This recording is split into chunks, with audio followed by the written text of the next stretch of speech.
Hey guys, जय हिंद। स्वागत है आपका एग्री मंत्रा यूट्यूब चैनल पर और मैं हूं संजय विश्वकर्मा। इस वीडियो में हम बात करने वाले हैं एएफओ के लिए स्पेशल सीरीज, जो कि पार्ट नंबर 7 यहां पर होने वाला है। अभी तक पार्ट 6 इसके सीरीज के हो चुके हैं। तो जिन स्टूडेंट्स ने पुरानी सीरीज को नहीं देखा है, चैनल पर जाकर आप एक बार जरूर देखिएगा, क्योंकि आपके एग्जाम के पॉइंट ऑफ व्यू से वो सीरीज, वो वीडियोज़ काफ़ी इंपॉर्टेंट रहने वाली हैं। तो आगे बढ़ते हैं हम। सबसे पहले हम बात करेंगे कि प्रीवियस पार्ट में आपसे क्वेश्चन पूछा गया था, जिसमें से कई लोगों ने उसका काफ़ी अच्छे तरीके से सही जवाब दिया था। क्वेश्चन है, central institute of medicinal and aromatic plants is located at, यानी कि इसको हम शॉर्ट में सी मैप के नाम से भी जानते हैं। ये इसका शॉर्ट नेम है, जो कि आपका लखनऊ उत्तर प्रदेश में है। लखनऊ आपका उत्तर प्रदेश में है। तो सी मैप जो है आपका, यानी कि central institute of medicinal and aromatic plants, ये आपका लखनऊ में है। तो इम्पॉर्टेंट है, क्योंकि इंस्टीट्यूट से जो है एग्जाम में क्वेश्चन आते हैं, तो आपको इसको याद रखना है। इस वीडियो को, इस सेशन को अपने दोस्तों के साथ शेयर जरूर करना है। बात करें हम आज के क्वेश्चन नंबर 1 की। काफ़ी इंपॉर्टेंट ये क्वेश्चन है, क्योंकि ये जो क्वेश्चन है आपका कई सारी परीक्षाओं में, अन्य परीक्षाओं में इसको पूछा गया है, लेकिन आपके आईबीपीएस एएफओ एग्जाम में इसको पूछा गया है। तो यहाँ पर बात हो रही है, what is the electrical conductivity of saline soil. Electrical conductivity का मतलब होता है ईसी, शॉर्ट में हम इसको बोलते हैं, और सलाइन सोयल की ईसी यहाँ पर जो है पूछा गया है। तो काफ़ी अच्छा क्वेश्चन है, काफ़ी इंपॉर्टेंट क्वेश्चन है। इसकी पूरी टेबल को भी हम जानेंगे और ट्रिक को भी हम जानेंगे। तो यहाँ पर अगर हम राइट आंसर की बात करेंगे, तो राइट आंसर यहाँ पर जो होगा सलाइन सोयल का मोर देन 4। यहाँ पर ईसी की बात कर रहे हैं, ईसी जो है मोर देन 4 यहाँ पर होने वाली है सलाइन सोयल की। देखिए, एक टेबल है, आप लोगों को उसमें बहुत कन्फ्यूज़न क्रिएट होती होगी बहुत सारे स्टूडेंट्स के लिए, क्योंकि वो टेबल काफ़ी इंपॉर्टेंट है और उसमें कन्फ्यूज़न ज़रूर होती है, और उस टेबल से एग्जाम में क्वेश्चन जरूर आते हैं। टेबल यानी कि सलाइन अल्कलाइन सॉइल में बेसिक जो ईसी, पीएच और ईएसपी में क्या क्या डिफरेंस होता है, उनका क्या क्या पीएच, ईसी और ईएसपी होता है, और सलाइन अल्कलाइन सॉइल का क्या पीएच, ईसी और ईएसपी होता है। तो देखिए, अगर वो पूछे सलाइन अल्कलाइन, यानी कि दोनों नाम एक साथ रहें, इस प्रकार की एक सॉइल होती है, इसको हम ऊसर सॉइल या फिर ऊसर मृदा के नाम से भी हम जानते हैं। इसकी चाहे वो ईसी की बात करें, चाहे वो ईएसपी की बात करें, और चाहे पीएच की बात करें, ये बाकी की दो बची हैं उनसे ज़्यादा रहेगा। मतलब कि ईसी जो है वो 4 मिलीमोह प्रति सेकंड से ज़्यादा रहेगा, से अधिक रहेगा, और जो ईएसपी है वो 15 से ज़्यादा रहेगा, एक्सचेंजेबल सोडियम परसेंटेज, और जो पीएच है वो 8.5 से ज़्यादा रहेगा। तो इसको तो आपको याद नहीं करना है। बाकी को आपको जो है ना, बेसिक दिक्कत होती होगी आपको सलाइन और अल्कलाइन सॉइल में। तो देखिए, सबसे पहले आपको क्या याद रखना है, आपको याद रखना है सास। जी हाँ, सास आपको याद रखना है, SAS आपको याद रखना है। एस का मतलब हो गया सलाइन सॉइल, ए का मतलब हो गया अल्कलाइन सॉइल, और एस का मतलब हो गया सलाइन और अल्कलाइन सॉइल। ठीक है, तो सबसे पहले जो है हम सलाइन सॉइल के बारे में थोड़ा सा जान लेते हैं। ये हो गया आपका सलाइन सॉइल, ये हो गया आपका अल्कलाइन सॉइल। तो सलाइन सॉइल की एक चीज़ आपको याद रखना है कि अगर हम पीएच और ईएसपी की बात करें, जी हाँ, अगर हम पीएच की बात करेंगे और ईएसपी यानी कि एक्सचेंजेबल सोडियम परसेंटेज की बात करेंगे, तो ये जैसे पीएच घटेगा तो ईएसपी भी कम रहेगा, यानी ये आप याद रख सकते हैं इस ट्रिक से। और ईसी जो है जस्ट इसका उल्टा रहेगा। देखिए, मैं आपको यहाँ पर बताता हूँ कि सलाइन सॉइल है, जिसको हम हिंदी में लवणीय मृदा के नाम से भी जानते हैं। तो यहाँ पर देखो, ईसी के बारे में उसने पूछा है, तो ईसी जो है यहाँ पर इसकी 4 मिलीमोह पर सेकंड से ज़्यादा रहेगी, मतलब कि मोर देन 4 यहाँ पर रहेगा ईसी। जब ईसी मोर देन 4 है, तो यहाँ पर जो ईएसपी है वो 15% से कम रहेगा, 15% से कम रहेगा ईएसपी, और पीएच जो है आपका 8.5 से कम रहेगा। तो यानी कि पीएच भी यहाँ पर 8.5 से कम है, और ईएसपी भी यहाँ से 15 से कम है। बाकी केवल यहाँ पर ज़्यादा क्या है, ईसी 4 से ज़्यादा है। ठीक है, इसका जस्ट उल्टा होगा अल्कलाइन सॉइल में। ठीक है, अल्कलाइन सॉइल जिसको हम क्षारीय मृदा या फिर सोडियम सॉइल्स के नाम से या फिर सोडिक सॉइल के नाम से हम इसको जानते हैं। तो यहाँ पर जो पीएच 8.5 से कम था, यहाँ पर पीएच आपका 8.5 से ज़्यादा होगा। ईएसपी जो है यहाँ पर 15 से कम थी, तो यहाँ पर 15 से ज़्यादा आपको ईएसपी मिलेगी, जबकि ईसी जो है वो यहाँ पर 4 से कम हो जाएगी। तो काफ़ी इंपॉर्टेंट है, लगभग लगभग सबको याद रहता है, लेकिन एग्जाम में आप गलती कर जाते हो। तो आपको ट्रिक से याद रखना है कि पहले सलाइन सॉइल आएगी, फिर अल्कलाइन सॉइल आएगी, फिर अल्कलाइन और सलाइन सॉइल आएगी। ठीक है, तो SAS सास के नाम से आप याद कर सकते हैं। पीएच और ईएसपी जो है वो अगर कम है तो ईसी ज़्यादा रहेगा, पीएच और ईएसपी ज़्यादा है तो ईसी जो है वो कम रहेगा। काफ़ी इंपॉर्टेंट है, आपको इसको याद रखना है। वीडियो अच्छी लगे तो वीडियो को लाइक ज़रूर करना है। इस वीडियो का जो टारगेट है आपका 150 प्लस टारगेट है यहाँ पर, यानी कि 150 से ज़्यादा आपको इस वीडियो को लाइक देना है, इसलिए इस वीडियो को आपको शेयर करना है। आगे बढ़ेंगे, बात करेंगे क्वेश्चन नंबर सेकंड की। तो क्वेश्चन नंबर सेकंड में बात हो रही है beetles belongs to order. Beetles जो होता है कीट है, किस ऑर्डर को ये बिलोंग करता है? तो बीटल की बात करें या फिर बीवल्स की बात करें, ये जो है आपका बीटल वीवल्स जो है आपका कोलियोप्टेरा ऑर्डर में आता है। और जो कोलियोप्टेरा जो ऑर्डर है ये लार्जेस्ट इंसेक्ट ऑर्डर है। ये भी काफ़ी इंपॉर्टेंट है, ये आपको याद रखना है। लार्जेस्ट इंसेक्ट ऑर्डर जो है कोलियोप्टेरा है, आंसर होगा यहाँ पर कोलियोप्टेरा। आगे बात करेंगे डिफॉरेस्टेशन जनरली डिक्रीज। डिफॉरेस्टेशन का मतलब होता है वनों को काटना या फिर वनों वाली जगह को काट कर वहाँ पर कोई दूसरा काम करना, ठीक है। तो डिफॉरेस्टेशन से जनरली क्या डिक्रीज हो रहा है, क्या कम हो रहा है? तो ग्लोबल वार्मिंग बढ़ रही है, ड्राउट यानी सूखा भी बढ़ रहा है, सॉइल इरोजन भी बढ़ रहा है, लेकिन आपका क्या हो रहा है, रेनफॉल यहाँ पर यानी वर्षा यहाँ पर कम हो रही है। तो राइट आंसर होगा यहाँ पर रेनफॉल जो है डिक्रीज हो रही है, बाकी सब समस्याएं बढ़ रही हैं। रेनफॉल का भी घटना एक समस्या ही है। क्वेश्चन को पढ़ के आपको अच्छे से सही लगाना है।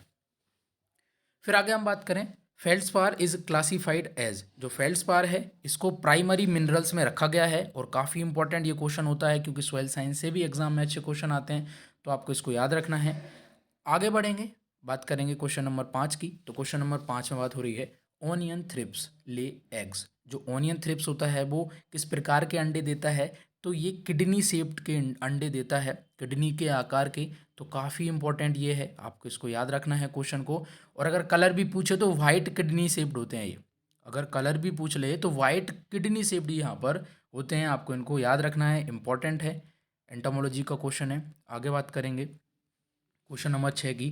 तो क्वेश्चन नंबर 6 में बात हो रही है seed are sown immediately after extraction in which fruit. मतलब कि वो कौन से बीज हैं जिनको क्या है, फलों से निकालने के तुरंत बाद उनकी सोइंग कर देनी चाहिए, उनको जो है सोन कर देना चाहिए, ताकि उनको बुआई कर देनी चाहिए, क्योंकि उनके अंदर जो है डोरमेंसी नहीं मिलने वाली है। अगर सीड के अंदर सीड डोरमेंसी मिलेगी तो उसको कुछ समय में स्टोर करके भी हम उसको बाद में भी सोइंग कर सकते हैं। तो सिट्रस फैमिली में या सिट्रस में ये प्रॉब्लम रहती है फ्रूट्स में, इसलिए उसको हम इमीडिएटली आफ्टर एक्सट्रैक्शन उसको हम सोइंग कर देते हैं। तो यहाँ पर ये राइट आंसर होगा आपका सिट्रस, जो कि आपको याद रखना है। काफ़ी इंपॉर्टेंट क्वेश्चन है, एग्जाम में पूछ सकता है। आगे बात करेंगे क्वेश्चन नंबर 7 की। तो क्वेश्चन नंबर 7 में बात हो रही है पेंगवा। पेंगवा इज स्टेट फिश ऑफ। पेंगवा जो कि एक राज्य की मछली है, किस राज्य की ये मछली है जो हमको बताना है? तो यहाँ पर आंसर होगा मणिपुर। ये मणिपुर की जो है राज्य की मछली है। और इसकी अगर हम साइंटिफिक नेम की बात करेंगे तो ओस्टियोब्रामा वेलेनगेरी। जी हाँ, ओस्टियोब्रामा वेलेनगेरी इसका जो है साइंटिफिक नेम है, जो कि आपको याद रखना है, एग्जाम में इस टाइप का क्वेश्चन पूछा जा सकता है।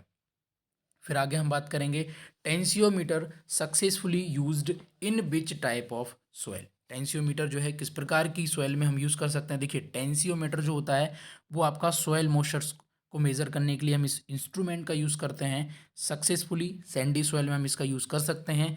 इंस्ट्रूमेंट जो यंत्र हैं इनसे एग्जाम में क्वेश्चन जरूर आता है, सिंपल क्वेश्चन आता है, गलत हो जाता है, थोड़ा सा उसको देख लेते हैं।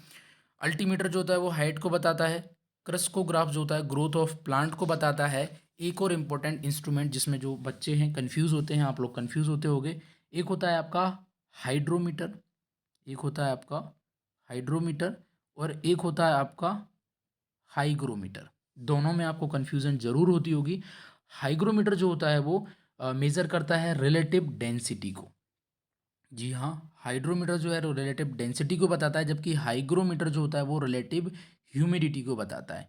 तो इसको सर याद कैसे रखेंगे? इसको आपको ऐसे याद रखना है कि हाइड्रोमीटर में डी आया है, मतलब ये डेंसिटी को बताएगा, ठीक है। और हाइग्रोमीटर में जी आया है, जी के बाद एच, तो ये आपका ह्यूमिडिटी को बताएगा। काफ़ी इंपॉर्टेंट है, एग्जाम में पूछता है, तो आपको इसको याद रखना है। यहाँ पर बहुत सारे और भी इंस्ट्रूमेंट हैं, जैसे मैनोमीटर की अगर हम बात करें, ये भी काफ़ी इंपॉर्टेंट है, एग्जाम में पूछता है।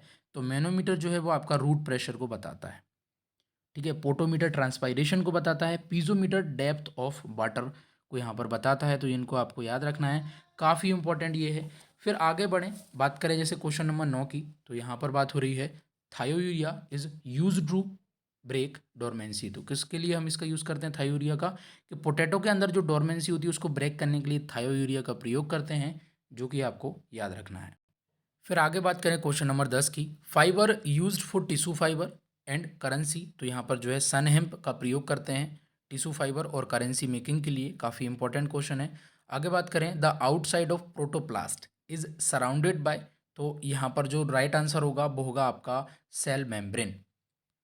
आगे बात करें क्वेश्चन नंबर 12, जो कि काफ़ी इंपॉर्टेंट क्वेश्चन है, milk fever is also known as. Milk fever, इसको हिंदी में हम दुग्ध ज्वर के नाम से भी जानते हैं, और यहाँ पर जो है इसको हम पार्टुएंट पैरासिस के नाम से जानते हैं। इंपॉर्टेंट क्वेश्चन है। साथ में इसको हम कैल्सीमिया के नाम से भी जानते हैं, हाइपोकैल्सीमिया। ये जो है आपका कैल्शियम की कमी से होता है, इसलिए हम इसको हाइपोकैल्सीमिया भी बोलते हैं। और इसको पार्टुएंट पैरासिस के नाम से भी जानते हैं। ये जो है एनिमल्स में जो दूध देने वाली गाय होती है विशेषकर, उसमें ये समस्या या बीमारी देखने को मिलती है। आपको इसको याद रखना है, अच्छा क्वेश्चन ये है। बात करें क्वेश्चन नंबर 13 की, recently black rice got GI tag belongs to which state. तो जो है ब्लैक राइस यानी कि काले चावल या काला चावल की हम बात कर रहे हैं, जिसको जीआई टैग दिया गया है, किस स्टेट को ये जीआई टैग दिया गया है। तो काफ़ी अच्छा ये क्वेश्चन बनता है। मणिपुर को जो है जीआई टैग दिया गया है ब्लैक राइस के लिए। आपको याद रखना है, एग्जाम में इस टाइप के क्वेश्चन जरूर आपको देखने को मिलेंगे, इंपॉर्टेंट क्वेश्चन है। और जो आपका ब्लैक राइस है, इसको हम फॉरबिडन राइस के नाम से भी जानते हैं, आप इसको याद रख सकते हैं।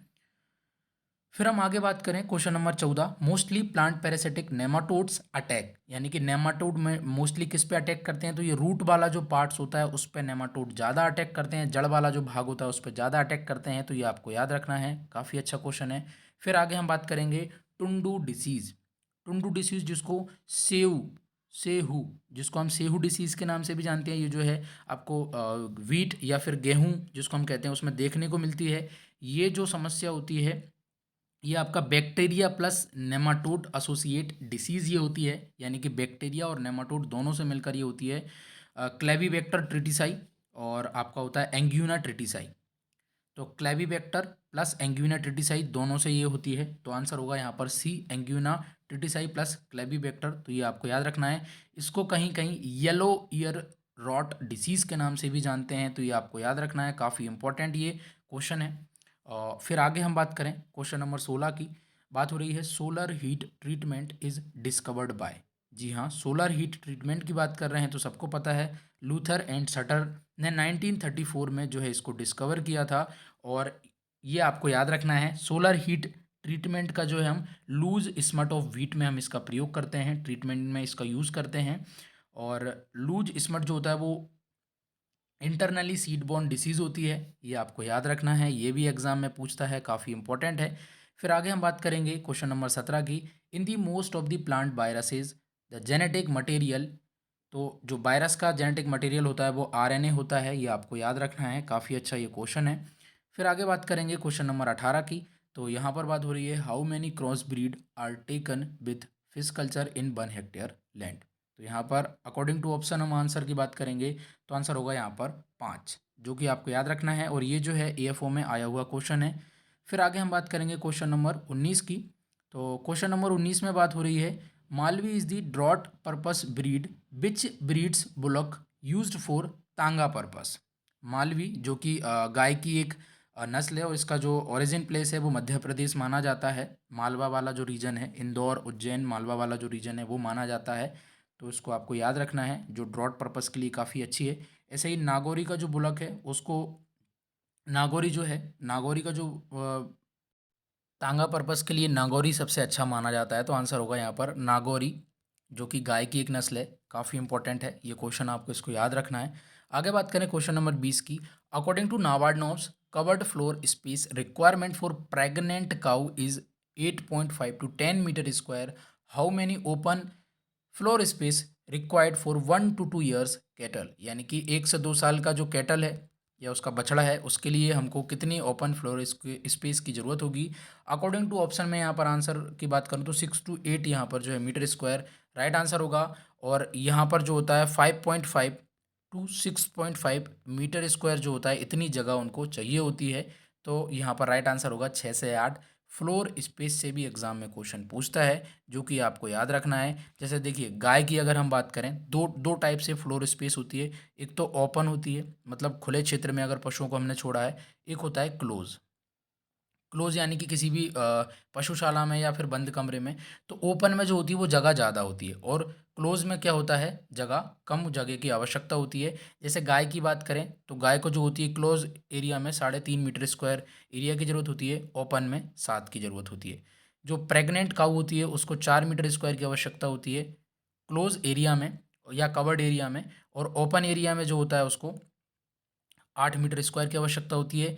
4 मीटर की ज़रूरत होती है भैंस को खुले इलाके में, और बंद बंद इलाके में, सॉरी, क्लोज एरिया में। और ओपन में जो होती है भैंस को भी 8 मीटर स्क्वायर की आवश्यकता होती है।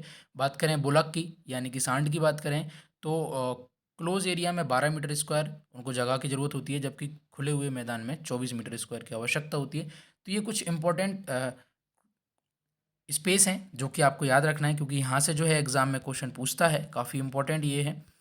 तो ये थे टॉप 20 क्वेश्चन। उम्मीद है आपको पसंद आएंगे। वीडियो आपको क्वेश्चन किस प्रकार के लगे हैं तो आप कमेंट सेक्शन में अपनी राय जरूर दीजिएगा। आगे हम बात करेंगे क्वेश्चन ऑफ द डे के बारे में, जिसका सही जवाब आपको कमेंट सेक्शन में बताना है। क्वेश्चन है, Indian grassland and fodder research institute is located at, यानी कि Indian grassland and fodder fodder research institute कहाँ पर है, पूषा, शिमला, देहरादून या झांसी। राइट आंसर को आपको कमेंट सेक्शन में बताना है। सही जवाब नेक्स्ट पार्ट में डिस्कस करेंगे। तो गाइज, ये थी आज की वीडियो। आई होप आपको वीडियो पसंद आएगी। आपको वीडियो के क्वेश्चन के लेवल किस प्रकार के लगे हैं आप कमेंट सेक्शन में ज़रूर अपनी राय दीजिएगा। और कोई आपका डाउट हो तो आप कमेंट सेक्शन में पूछ सकते हैं। मिलते हैं किसी नई वीडियो में, तब तक के लिए जय हिंद, जय भारत।